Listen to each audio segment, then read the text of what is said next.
Hello, ladies and gentlemen. Welcome to tonight's episode of Lamorak. Tonight, that dastardly evil king, King Mark, will be joining forces with Sir Lamorak and another man besides. Welcome, ladies and gents, to the final episode of the week. Hello, Black Rabbit. Hello, Taz.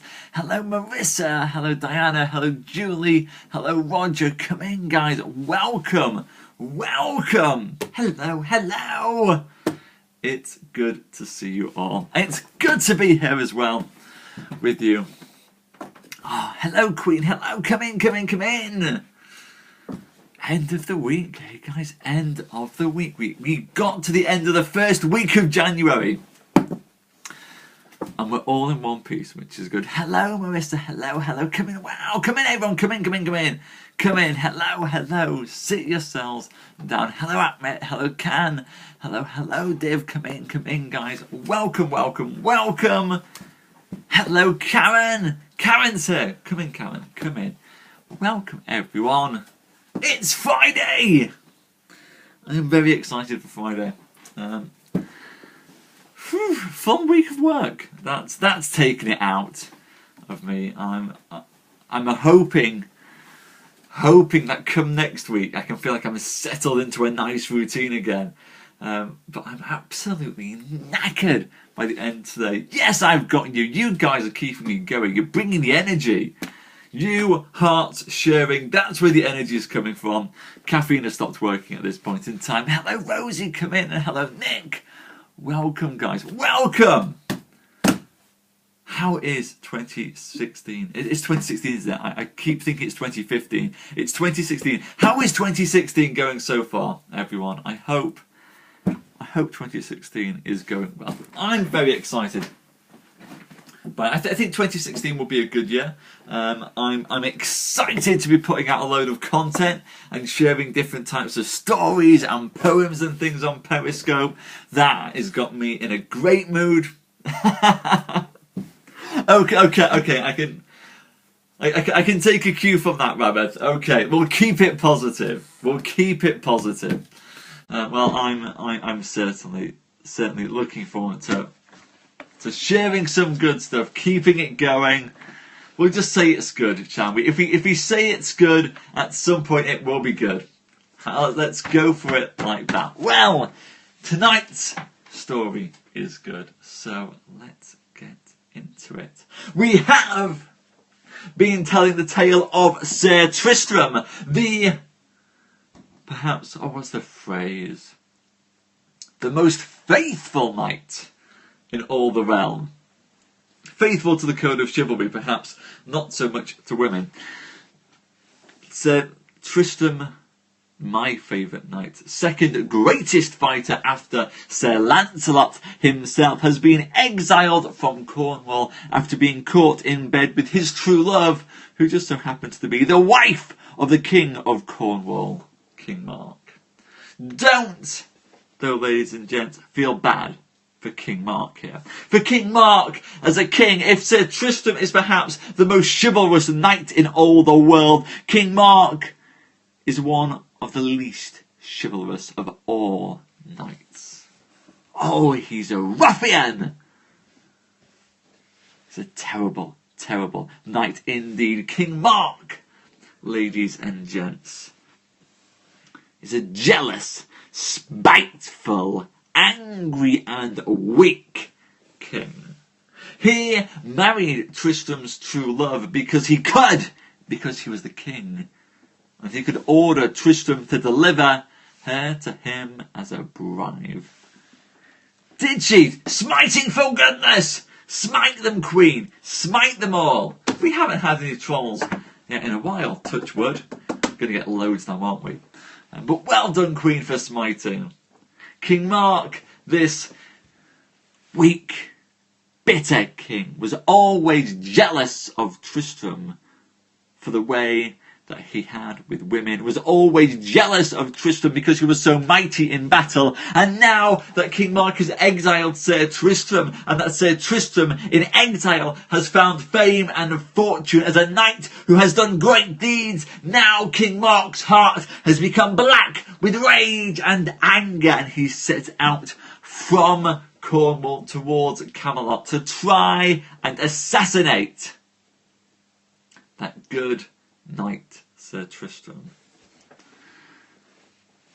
We found last night that when Mark had revealed to his men that the plan was to slay Tristram within Camelot, his own men turned against him, knights and squires both, and walked away and abandoned him, refusing to turn their swords to Sir Tristram. And even if they had, perhaps they would not have succeeded. Now King Mark carries on, ladies and gents, alone towards Camelot to carry out his malicious quest. After his knights had left him, King Mark rode until he came to a fountain, and there he rested and stood, wondering whether he should ride to King Arthur's court or else return again to his own country. And as he thus rested by the fountain, there came by him a knight who was well armed on horseback. And that knight alit and tied his horse to a tree, and set himself down by the brink of the fountain, and there he made great sorrow and crying, and made the saddest complaint of love that ever man heard. And all this while he was not aware that stood by him was King Mark. And this was a great part of his complaint. He cried and wept, saying, "Oh, fair Queen of Orkney, King Lot's wife, and mother of Sir Gawain and Sir Gaheris, and mother to many other, for your love I am in great pains." Then King Mark arose and went near him and said, "Fair knight, you have made a piteous complaint." "Truly," said the knight, "it's 100 parts sadder than ever my heart can say." "I required you," said King Mark. "Tell me your name." "Sir," said he, "as for my name, I will not hide it from any knight who bears a shield, and my name is Sir Lamorak de Galis." But when Sir Lamorak heard King Mark speak, then he knew well by his speech that he was a Cornish knight.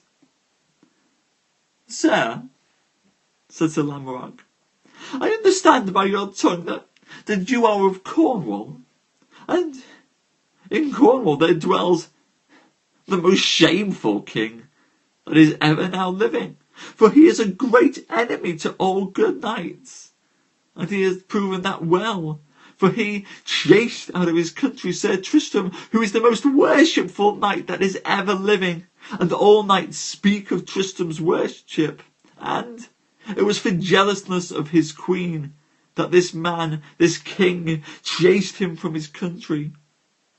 It's a pity," said Sir Lamorak, "that ever any such false knight coward as King Mark is should be matched with such a fair lady as this old, for all the world speaks such shame of him, and yet speaks of her the greatest worship that any queen may have." "I will not have ado in this matter," said King Mark, "and neither naught will I speak thereof." "Well said," said Lamorak. "Sir, can you tell me any tidings?" "I can tell you," said Sir Lamorak, that there shall be a great tournament very quickly beside Camelot at the Castle of Gigant, and the king with 100 knights and the king of Ireland, as I suppose, will make that tournament.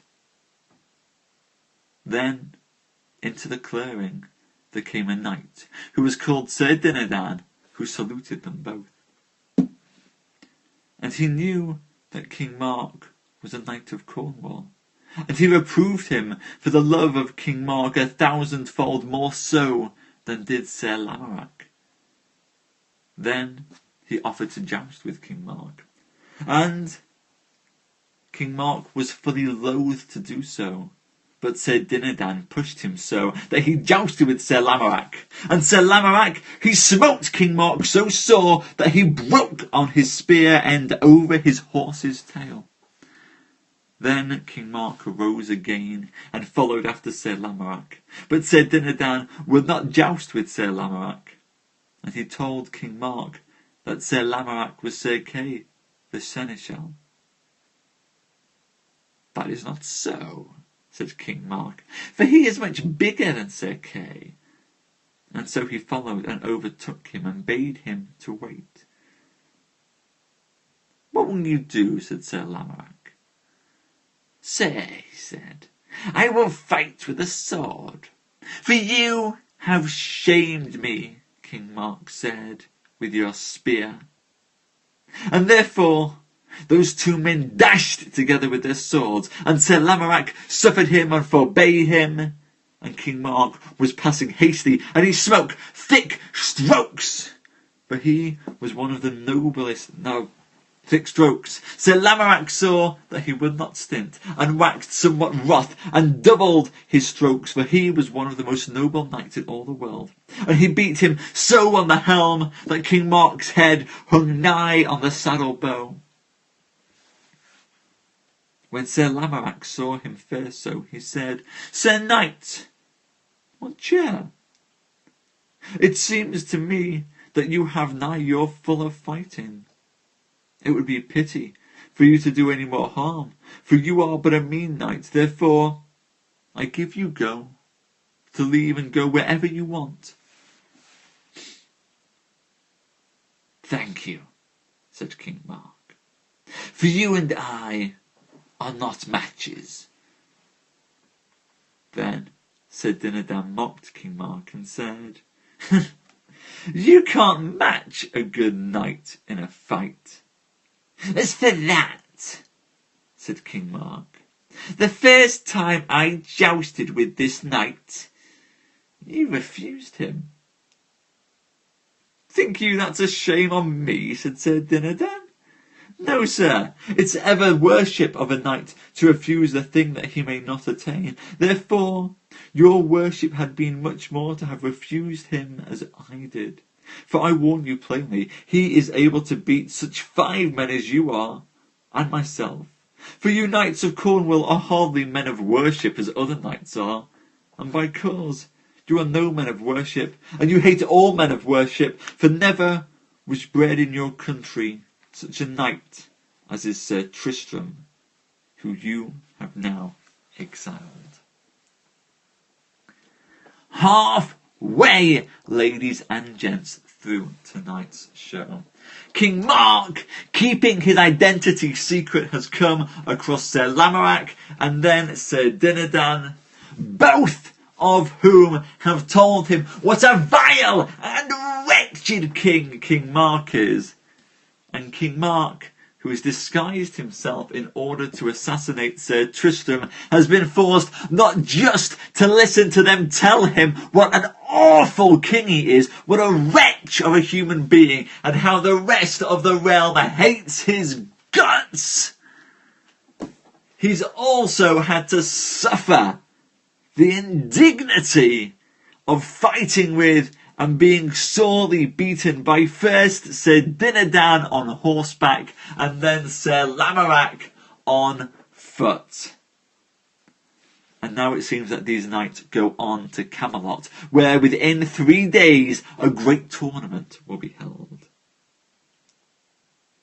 Then those knights rode forth all together King Mark, Sir Lamorak and Sir Dinadan, until they came to a bridge, and at the end stood a fair tower. Then they saw a knight on horseback who was well armed and brandishing a spear, crying and proffering himself to joust. Now, said Sir Dinadan to King Mark, yonder are two brethren. One is called Sir Elaine, the other Sir Trian, and they insist on jousting with any who passes this bridge. Now, ready yourself, said Dinadan to King Mark, or else you shall be laid upon the earth. Then King Mark was ashamed, and therewith he readied his spear and hurtled towards Sir Trian, and either one broke their spears all to pieces and passed through anon. Then Sir Trian sent King Mark another spear to joust more, but King Mark refused and said he would not. And then they came to the castle, all three knights, and asked the lord of the castle of harbour.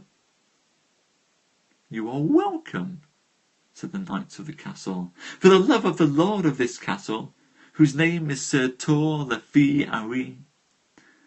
And then they came into a fair court that was well repaired, and they had passing good cheer, until the lieutenant of this castle, whose name was Berlus, saw King Mark of Cornwall. And then said Berlus, Sir Knight, I know you better than you realise, for you are King Mark, and you slew my father before my own eyes, and me had you slain had I not escaped into a wood. But know you well, for the love of my lord of this castle, I will neither hurt you nor harm you, nor any man who stands with you. But know you well, when you leave this lodging, I shall hurt you if I may, for you slew my father traitorily, King Mark. But first, for the love of my lord Sir Tor, and for the love of Sir Lamorak, the honourable knight that here is lodged, you shall have no ill lodging, though it's a pity that ever you should be in the company of good knights. For you are the most villainous knight and king that has ever been known to live. You are a destroyer of good knights, and all that you do is but treason.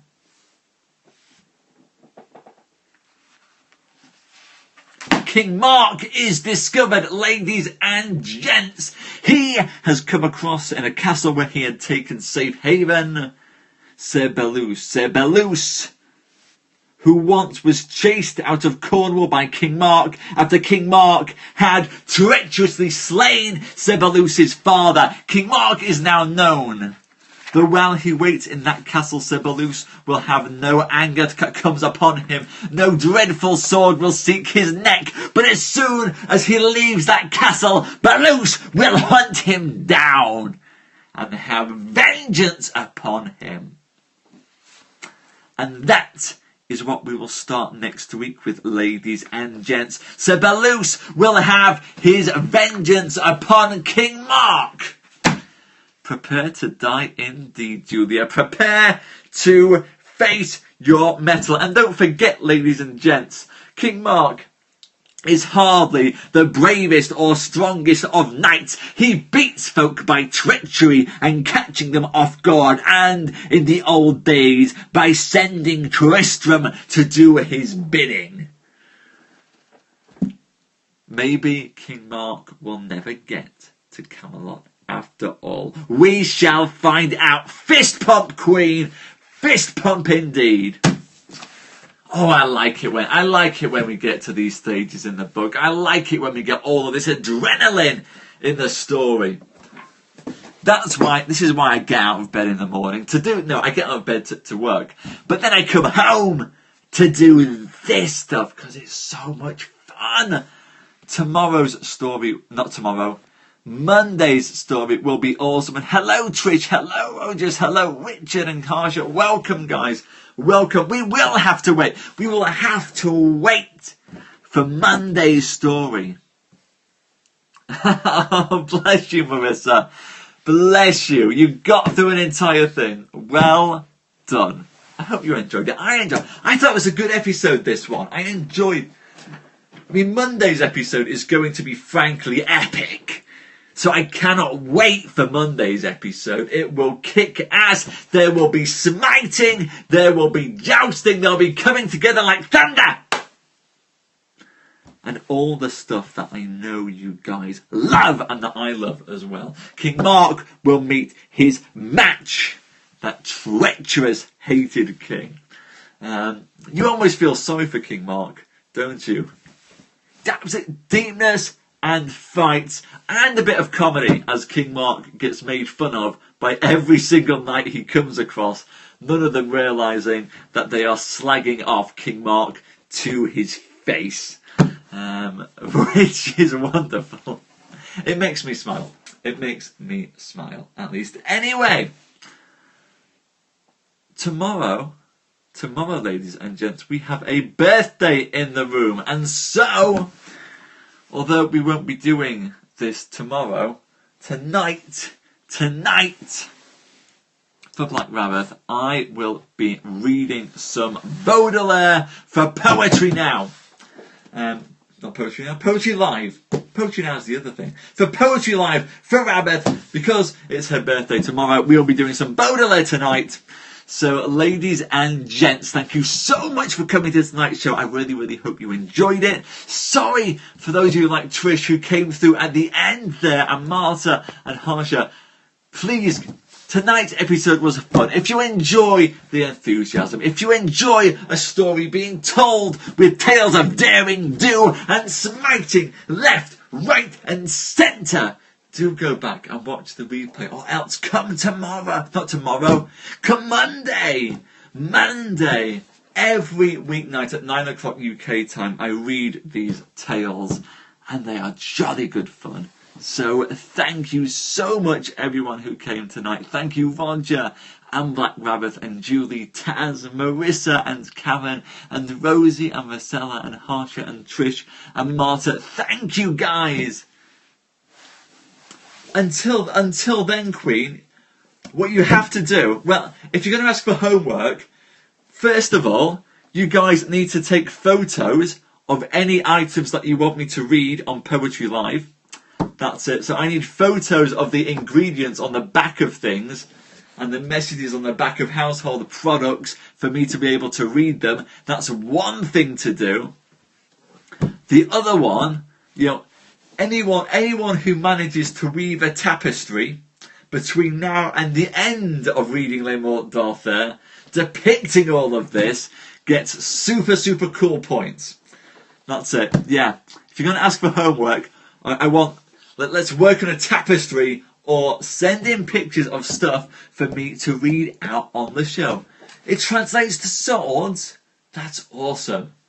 Swords is an awesome thing to translate to. But anyway, my throat is locking up. I've been talking far too much. I need to go run downstairs, grab some poetry for Poetry Live, grab myself a drink, and then get back up here and read Poetry Live to you guys in a few minutes. See you very, very, very soon. I'm going to go grab the poetry. See you in a few minutes, guys. Thank you so much for coming tonight. And if I don't see you in Poetry Live, have a wonderful, wonderful weekend.